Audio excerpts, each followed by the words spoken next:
This happened 2 years ago when I was with my parents and siblings. We went out to go shopping.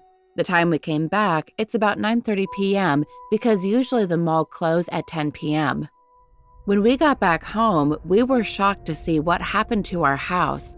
The whole house was like a mess. The windows were broke and the door were smashed through a hole in the middle. My father, who was a very good basketball coach, told me and my siblings to go in the car while my mother contacted the police.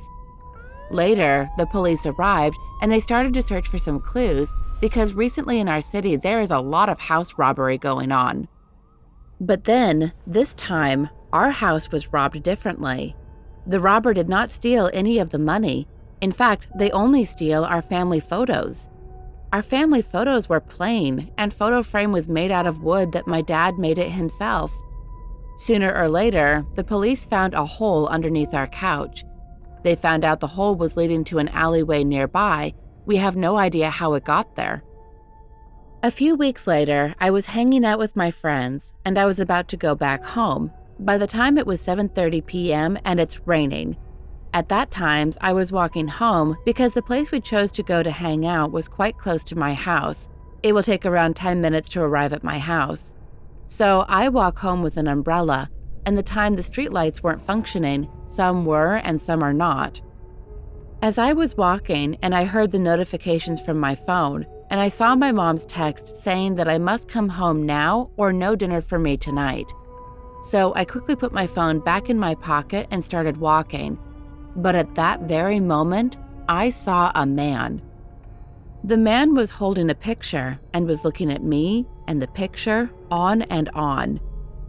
I stood there thinking that someone was behind me, but no, it was only me and him. I stood there shivering my legs because I saw him holding a pocket knife like he was going to kill somebody. Suddenly, I remembered that there was another way to walk back to my house, but that road will take me 2 times as long as the road I was taking. But I wasn't hesitating, and I slowly back off. But when I moved just a bit, I saw him taking his move and started walking towards me. I was terrified, and I run home quickly, and I closed the umbrella just for some extra protection. The man was running very fast, but he couldn't catch me since I was the #1 female runner in my school. I quickly ran home and rang the bell.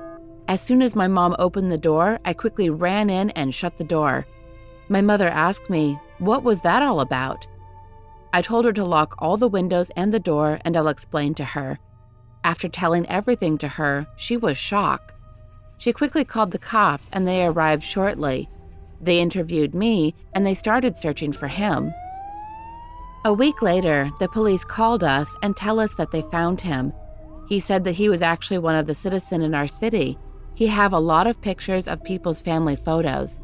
He told us why he wanted the photos, and the truth shocked me. Most of the family photos has red circles around young girl, and one of them is me. His plan were actually to kill young girls like me and steal every valuable thing we have, and he targeted young girls because young girls are easy to catch and rob. The police found out that he already targeted 7 young girls, and their bodies are buried beneath his house's backyard. We heard that the man was sentenced to 25 years of prison for breaking into people's houses and murdering. Until this day, the sight of the man holding the knife chasing me was still unforgettable. I really hope he won't return to the city anymore.